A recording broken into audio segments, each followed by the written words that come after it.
All right, welcome back, Ranger fans and Vegas Golden Knight fans. We got a special crossover edition for you guys today. This is John Chick with Locked On New York Rangers, joined here by Tony Cordasco of Locked On Vegas Golden Knights. Tony, how we doing today, buddy? Terrific. This Golden Knights team is just red hot right now, and they just come off of another win at New Jersey, and they've won the first two games of this road swing at Boston and at New Jersey, and now they've got the Broadway Blues coming up on Friday night, in which should be an exciting game. It's an exciting game with so many storylines, with Gerard Gallant, and there's so much happening there. So that's going to be a lot of excitement there in New York. Yeah, I didn't even think about how many connections there really were up until maybe like an hour or two when I started, really preparing and, figuring out what we were going to talk about here. And we'll get to all that good stuff in just a second. But first, just want to let everybody know that today's episode of episode of Locked On New York Rangers and Locked On Vegas Golden Knights is brought to you by Omaha Steaks. The holidays are around the corner and finding the perfect gift is tricky. Omaha Steaks makes it easy to send friends and family an unforgettable gift guaranteed to be loved. Go to omahasteaks.com and enter NHL into the search bar to order the perfect gift package. And yeah, as you were saying, there's a ton of crossover between these two franchises here. And, I guess the first question for both of us, it's kind of the elephant in the room right now. The whole COVID situation, it feels like every 10 minutes there's a new group of players being added to the protocol list, and there's another team that's being affected and another game being postponed. Any thoughts on that? Should we even be doing this game tomorrow night, or any takeaways there? Well, here's my one takeaway as far as it pertains to the Golden Knights. I just feel that the Golden Knights are just one step ahead of COVID right now because, Boston had a COVID scare and its coach, was out up until the game, and he came back. And when the Vegas Golden Knights were in Boston, and luckily, they kind of skirted that. And then, they played Calgary before, Calgary had the big outbreak. And then last night they played against the Devils, and the New Jersey Devils, another team that had all those players like Nico Hischier, and they had players out with COVID and other illnesses. And so to me, the Golden Knights have really not had that scare of yet. They haven't had the huge outbreak. There's been 7 players on the Golden Knights that have had COVID, that have missed time, that have missed some games, including Jonathan Marchessault for a full, I think, 7 to 10 days, somewhere in that window. And, Pete DeBoer said earlier this month, he was just like, hey, we're one of the fortunate groups where we haven't had everyone have COVID at the same time. But a lot of other teams are not as fortunate. They're not as lucky. How about you? What are your thoughts? Yeah, no, I was just going to say it's kind of scary that that's the point we've gotten to now. Is that like, well, we've only had a few COVID cases and they haven't been all at the same time, so we're doing pretty good. That's a little scary in and of itself. I don't know. It's kind of been something that I haven't really talked about a whole lot on my show, at least not yet. My attitude has kind of just been like, well, if the games happen, I'm going to talk about them. If they don't happen, we'll talk about something else, and we'll talk about the whole decision to postpone. But, it's just strange how, like, I saw something from, I believe it was Elliot Friedman about an hour or so ago. He tweeted that the Avalanche were given the choice whether to play or not tonight because they have a good amount of players on the COVID list, and they played. But then you think about the Islanders, and I typically don't have a lot of sympathy for the New York Islanders, but, they had half their team in the COVID protocol, and they had to play the Rangers, and the Rangers basically steamrolled them. So I don't know, man. It's just bizarre times that we're living through. I don't really have all the answers, but yeah, I guess as of now, this game is going to happen, and we'll do our best to get everybody ready for it here. Yeah, we hope, it's within that 24-hour window. And then I saw what happened with Calgary earlier this evening, 18 players and 3 coaches. And, like the entire team is going to be down. It just seems to be getting worse in like some different areas and within some different pockets. And for us here in Las Vegas, we're really concerned about, everyone's concerned about the Olympics and whether they're going to compete and all of that. We have the NHL All-Star game here. And I just was speaking earlier today with some folks that are on the organizing committee, and they're concerned, and, they want to maybe do some skills competitions outside at the Bellagio and different things around the city. And we're not quite sure how that's going to work, or they're probably going to isolate the players. And so there won't be any interaction with the players and autograph sessions and all those things that kind of make All-Star weekend. And so that's another major concern for us here in Las Vegas. But I don't know how, but the Golden Knights have had that Vegas luck on their side because they haven't had it all at once. Like I said, they've had players coming in and out of the lineup. And tonight it was Shea Theodore who missed the game for the Golden Knights, but they said that that was not COVID related. It was something, I guess, late where he has a late injury, but or something. But yeah, we don't know. But it's very scary. It really is. It's a really difficult, situation for teams to decide: are they going to play? Do they want to play these games? It's now they're going to go back to all the old protocols, I think, and kind of keep people away from everyone and keep them in their hotels and probably just have meals together and just, don't interact with people on the outside. Yeah, for sure. I mean, there's really no easy or obvious answer to any of this, but switching gears just a little bit here, I wanted to ask you about, how the Knights have done so far this season. Obviously, the Rangers and the Knights, they don't cross paths all that often, but I do know, I mean, they were scuffling a little bit to start the season, and they seem to have really kind of figured it out recently. Kind of a broad question for you, but I mean, what have they been doing better? What has kind of keyed this turnaround? Anything that you can kind of point to as far as why they're now winning where they weren't earlier in the season? Yeah, for sure. And it just points back to injuries. And, in the very second game of the season, you had Max Pacioretty and Mark Stone go down in the same game. And then you had William Carlson go down, and then just a rash of injuries with his team. And I've got to hand it to Peter DeBoer, because this to me is his best coaching job that I've seen since he's been in Las Vegas, because he's had to have makeshift lineups every night. He's had to just make sure that everyone stays the course, everyone plays together, and it just all goes back to all these injuries. And now one by one, players were coming back, and then now the top line up until the Devils game, they were just on fire. They were sizzling. They had 17 points over 2 games. They got shut out on points, I believe, in the Devils game on Thursday night. But I mean, for them now, that's been the key there, is that they're playing better. They're playing more consistent. They're back in the rhythm, I guess, now together. And then defensively, they're starting to gel, and they're starting to play a little bit better. Earlier in the season, with all of those players coming in and out, right, John? We had just a lot of miscommunications, and they had a lot of odd man rushes and breakaways on Robin Leonard, and it was frustrating for him. It was frustrating for the team, and defensively, they just couldn't get things together. And then on the offensive side, things weren't going well either, and they weren't scoring goals. And now I think it's been 5 straight games where they've scored 4 or more goals on the road. And so they're starting to really click, and they've become a team that's become well offensively. And another issue that they've had, John, too, is just, they had the span of 3 consecutive games where they kept giving up the power play goals. So starting with the Dallas game over a week ago, they were giving up power play goals, gave up 3 power play goals. That's the game that Robin Leonard was yanked in. Then they gave up, a couple in the Philadelphia game, and they gave up 1 in the Wild game. And then in Boston, they settled down there too. Special teams got a little bit better, and now they're starting to play a lot better too.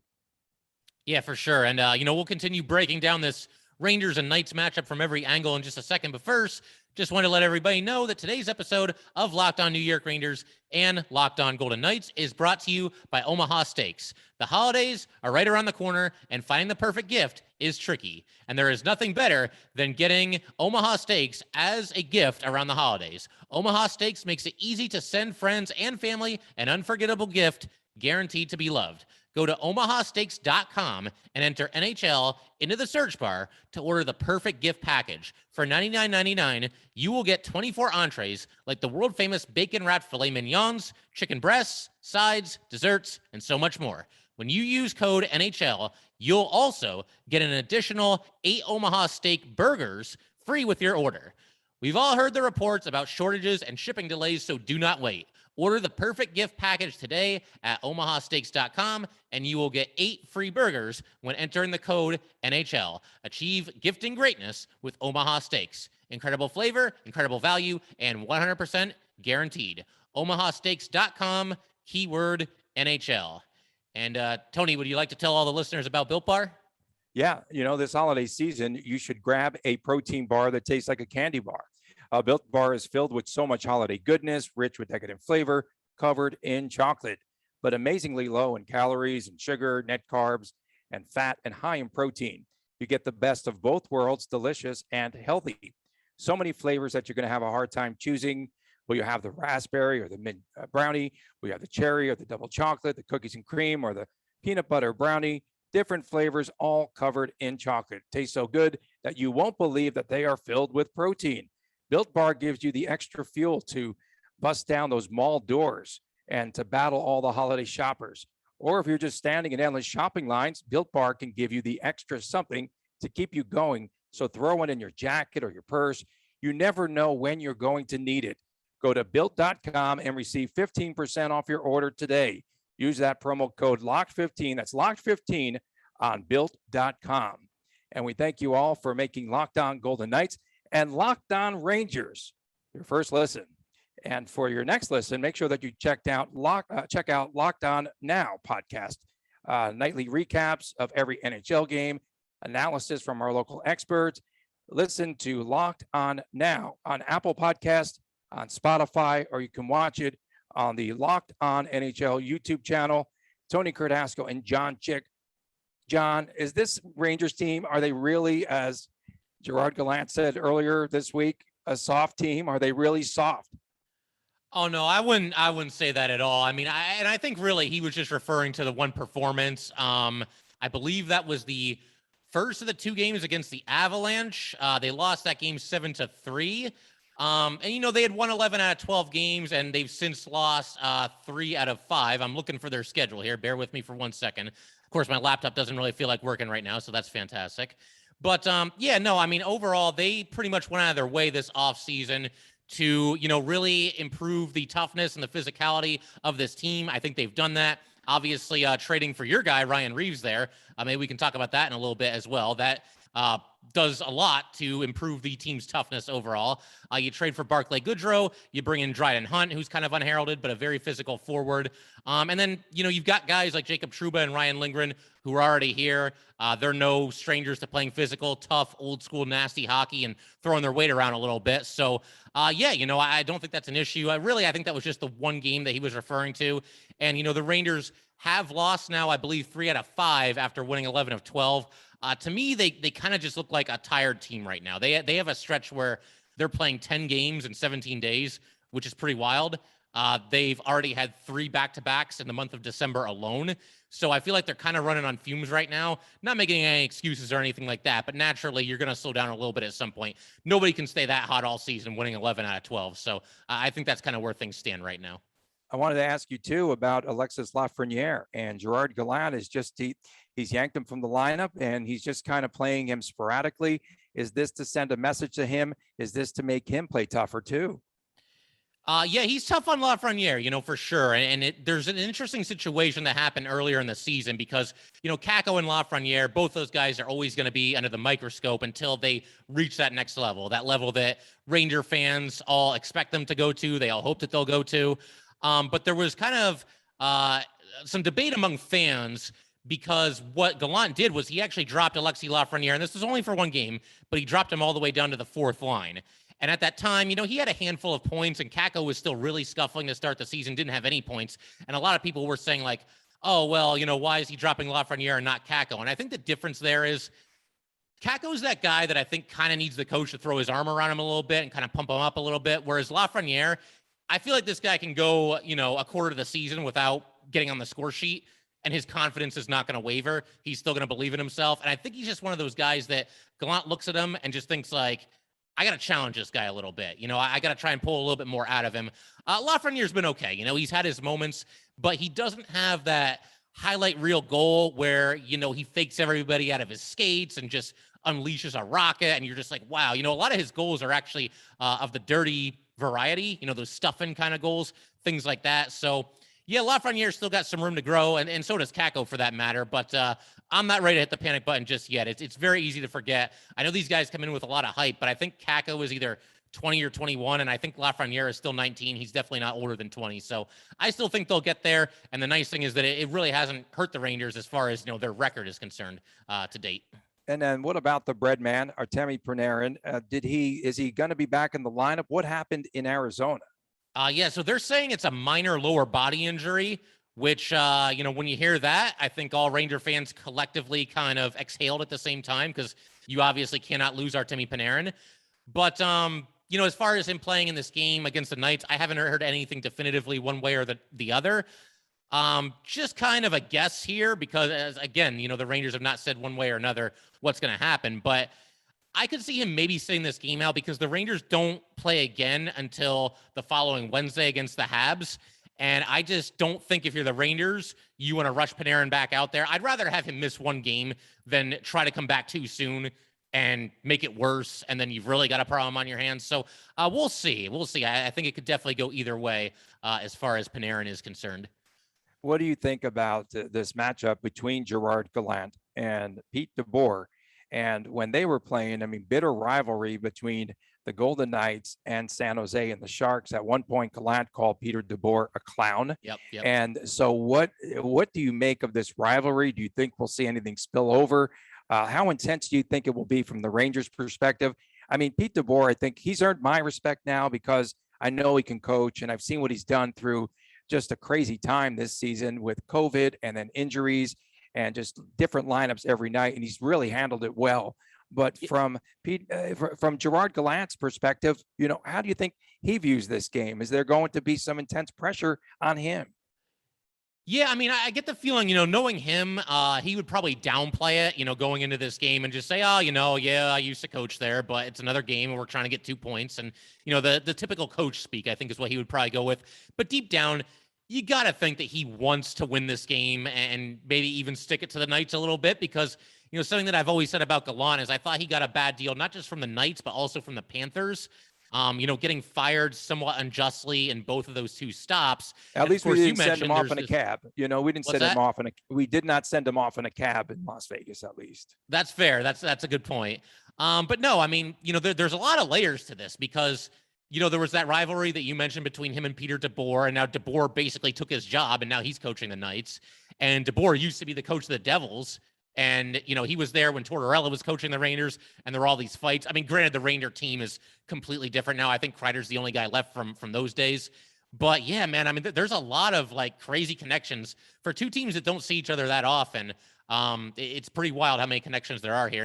And, Tony, something I got to ask you about real quick here, the trade for Jack Eichel. I actually thought the Knights would end up landing him because to me, they just seem like a team that's ready to go all in and really do everything they can to push for a championship this season. And of course, he's yet to suit up for the Knights. But I mean, how did you feel about this? Did you think he was coming to Vegas? Did you think that they would get him? And how do you feel about the package that went to Buffalo in return? I felt very good about the package. For some reason, VGK didn't want to give up Peyton Krebs. And to me, Krebs still hasn't made his mark yet. Last I heard, he was toiling in the minors, right, with Buffalo, and they're just trying to bring him along slowly. I'm not quite sure. And then Alex Tuck was injured, wanted to go back home. I think it was a big score for the Vegas Golden Knights. And to me, when you ask folks in the front office with the Golden Knights, what salary cap? There's no salary cap issues, and they'll just sign everyone. And, Pietrangelo, the last season, through free agency and now Eichel this year, big, and then Mark Stone previously and the big deal and the trade. I mean, I don't know how they're going to manage all of the salary cap issues, but I'm really excited. The fans here are really excited too. The biggest question that we all have here is which line will Jack Eichel play on? Because we have, on that top line now, Chandler Stephenson has just been playing lights out. There's a lot of great chemistry. And Stevenson had to play with a different line every night through all the injuries when Stone and Pacioretty were out. And now they're back and they're just gangbusters other than, in the Devils game. And then, the second line, you've got William Carlson on the misfit line. So does he play in there? I would move Carlson personally to the third line, and I would put Eichel on the second line. And Eichel has to be out there for each and every power play opportunity. Now, that's the biggest question that looms. And hopefully, we saw those videos of him skating around. He's coming back. It looks like he's going to be coming back a little bit sooner than we thought. And so it could be real exciting here once he comes back, hopefully right after the All-Star break. But I'll tell you what, it's going to be gangbusters in this town. Oh, for sure. And, I wanted to ask you about Chandler Stephenson. You touched on him just a second ago, but first, just want to let everybody know that today's episode of Locked On New York Rangers and of Locked On Golden Knights is brought to you by BetOnline.ag. BetOnline has you covered all season with more props, odds, and lines than ever before as football season continues the march to the playoffs. BetOnline remains your number one spot for all the sports action this season. Head to our new updated desktop or mobile website to sign up today and receive your 50% welcome bonus on your first deposit. Just use our promo code LOCKEDON to receive your bonus. From basketball, football, NHL, boxing, and UFC, right to your favorite Vegas casino games. Do not wait to take advantage of all the amazing offers available for the 2021 season. BetOnline is the fastest and easiest way to bet all your favorite sports. BetOnline, where the game starts. And Tony, as I was just mentioning, man, I got to ask you about Chandler Stephenson because, he had a solid season for the Knights last season. But, I mean, this is a complete out of nowhere, just breakout superstar kind of season. Was there any way to expect this coming into the season? I mean, I know he's got good line mates and he's on a good team, but this is unbelievable what he's done for you guys. It really is. He's having a career season, as we know. I'll tell you, the pass that he had tape to Pacioretty in the Boston game was just unbelievable, because it was a stretch pass and it was just right on the stick of Pacioretty. Makes his job a lot easier. The thing that Stevenson does, he goes after the loose pucks. He'll forecheck. He'll fight for the puck in the corners. And I just like everything about his game. But all of a sudden now he's become more offensive. I think, again, that chemistry with the line, they all know where they're at. Stone missed a wide open opportunity in front of the net in the Devils game. And, he was so mad. He was going over to the bench and just hitting himself in the head. And, I just think that now they're clicking. They're starting to really play well. And I think that it's mostly due to the chemistry, number one.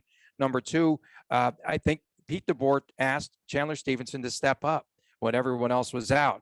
And he did just that. And he just responded, I think, better than any other player. Nick Waugh actually also too, I must add. And the Golden Knights they now have 4 lines to roll, and they're going to have with Eichel. I mean, there's so much talent there at the center position. When you look at Stevenson and then Carlson, Eichel, Nick Waugh, holy smokes! I mean, those are really good centermen to roll.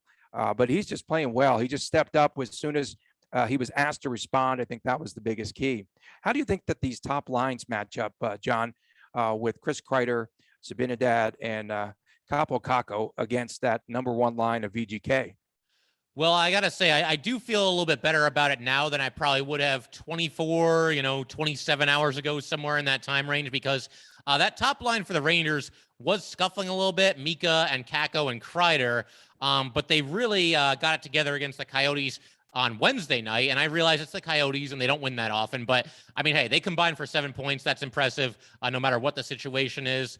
And I hope that they can kind of just pick up where they left off. Obviously, the Knights can score a lot of goals, and those guys on the top line have been fantastic. I've always been a big Max Pacioretty fan. He's also from Connecticut. I've gotten to interview him a couple of times in the past. Really good guy, so I always tend to root for him. But that should be a heck of a matchup. There's no doubt about it. What do you think about the whole situation there?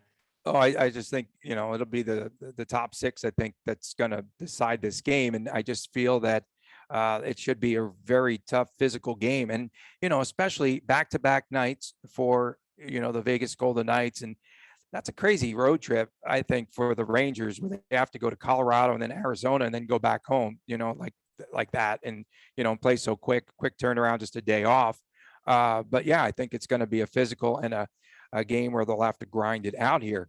I want to get your impression about Ryan Reaves and how the Rangers faithful feel about him and his addition. I love him, obviously, but yeah, it's funny. That was actually going to be my next question for you. I was definitely going to bring up Ryan Reaves. As we mentioned, there's a lot of connections between these two teams, but Reeves is great. I mean, he's only been in 2 fights so far this season, but I think he's definitely got a presence out there. And, a lot of players on the Rangers have talked about how they feel a little more protected. They feel like they can go out there and kind of stick out their chests a little bit because we know this guy's got our back. He's not going to let anything happen to us. And so that's great to see. He really does a great job on the 4th line. For anybody that thinks that Ryan Reaves is just a goon and just an enforcer, I mean, yeah, he can fight, and that is kind of his calling card. And you think of Reaves, and that is kind of what comes to your head. But, I mean, that 4th line has kind of become a go-to line for the Rangers when they need a good blue-collar, strong shift. When they're out there together, and the 4th line that I'm referring to is Reeves, Barclay Goodrow, and Kevin Rooney, it seems like the puck is always in the attacking zone. And that doesn't always mean that they're creating scoring chances left and right, but it just means that, they're putting a lot of pressure on their opponents. And look, if whoever the Rangers are playing if they're up against a line that's got to work the puck out of their own zone, then they're not going to be creating any offense either. So Reeves has really done a nice job. Again, I probably would have thought that he would have had more than 2 fights at this point in the season, but as he mentioned not too long ago, he has a tough time finding dance partners these days. I mean, he's got a reputation, shall we say. So, yeah, so far so good with Reeves, and I'm glad we have him. It was a big mission for the Rangers to get tougher and get stronger, and I think Reeves is kind of the quintessential pickup for that. So the fight I watched against McDermott the other night, and I thought that Reeves was on the short end of the stick in that fight. That does not happen too often. And I had the opportunity to interview Ryan Reaves, did a story in Vegas Magazine here in Las Vegas, and went to his house and spent some time with him.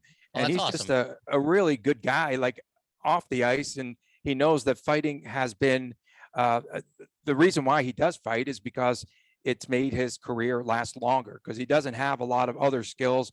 And he is a bruiser. But I was just, as soon as he went to the Rangers, and I saw him over the summer too, and we chatted for a little bit as well with Reeves. But as soon as he went to the Rangers, I was just happy that he was with Gerard Gallant, because Gerard Gallant really knows how to push his buttons, and he's going to use him the right way. And here, I think the last season here in Las Vegas, he didn't really quite fit into what Pete DeBoer was doing. Mm-hmm. It was more of a structure. And I just think that now that he's with Gerard Gallant, it's going to make him a lot better player. Didn't he have a really nice, he had a nice goal this season? Was it a pass assist? Yeah, it was the assist, right? Like, I was actually just going to bring that up, believe it or not, because, yeah, I mean, he's not the most offensively gifted player in the league. I think we can all agree on that. But he made one of the nastiest passes that I've seen all season. Ridiculous. It went between his legs, right? What did he do? How did he get rid of the puck? So that was a different one. Yeah, he was, like, kind of pinned against the board after he gained the blue line and went right between his legs to Adam Fox. And then Fox passed to, God, who was it? It might have been Kevin Rooney. Hard to remember, but he made the whole thing happen. And there was also a play. He went in up the left wing, pulled the puck to his backhand, and sent it perfectly across the ice, right across the goal crease, set up somebody on the doorstep to tap it in. So, again, not the most offensively skilled player, but he can surprise you every now and then. Who's in net? Who's going to be in net for the Rangers? I would probably have to say Alex Georgiev. Keith Kincaid played this last game, did very well in his season debut against the Coyotes. But I don't think Igor Shesterkin's going to be available for this game. Georgiev has been great. He really was struggling at the start of the season when playing time was kind of few and far between for him. But now that he's kind of taken over as the de facto starter in Igor's absence, he's really kind of found his stride, and he's been fantastic recently for the Rangers. How about for the Knights? Who are we going to get? I think you're going to get Laurent Brossoit, who played the final 15 seconds of the game against the Devils because they chased Robin Lehner.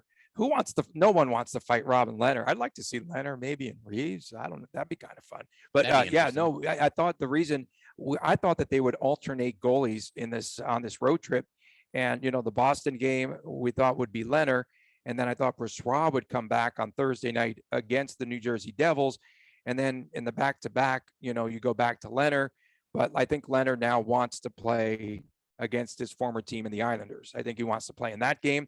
And I also believed that because he's been letting up a lot of goals and he's already played, I found a stat the other day, Robin Lehner has already played more minutes this season than all of last season when he was alternating with Marc-Andre Fleury. Wow. And so I'm really concerned about his durability personally. And I felt that they put him in against the Devils because the Devils weren't scoring a lot of goals, and it brings down, his goals against average. I think that I had a feeling that that's why they might have utilized him there, but Brossoit's been pretty good as well in that. And I think it's going to be a pretty interesting game, but I really wanted to see Lehner playing at Madison Square Garden, but I also want to see him play against the Islanders as well. Yeah, absolutely. And I figure, this is a ton of fun. Tony, we'll have to do this again at some point down the road, but I figure we can wrap up. Do you want to throw out a prediction, like a final score, or anybody to score a big goal? Anything you want to toss out there at all? Well, I just think it's going to come down to the top lines. I really do. And also special teams. And the Golden Knights gave up to the Devils a shorthanded goal again. They just can't seem to get everything straight there. And the power play, the Golden Knights, I don't know if you knew this, John, but VGK started out 0 for 19 on the season. And they're finally, Max Pacioretty, I think, is the reason why they started to step it up of late, but they're still not very good.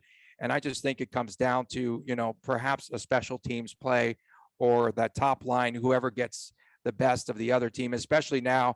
I think the VGK top line is going to be a little bit more hungry, coming off of not scoring 17 points in 2 games to nothing against the Devils. So the Devils just shut them down, and then the second line of VGK beat them.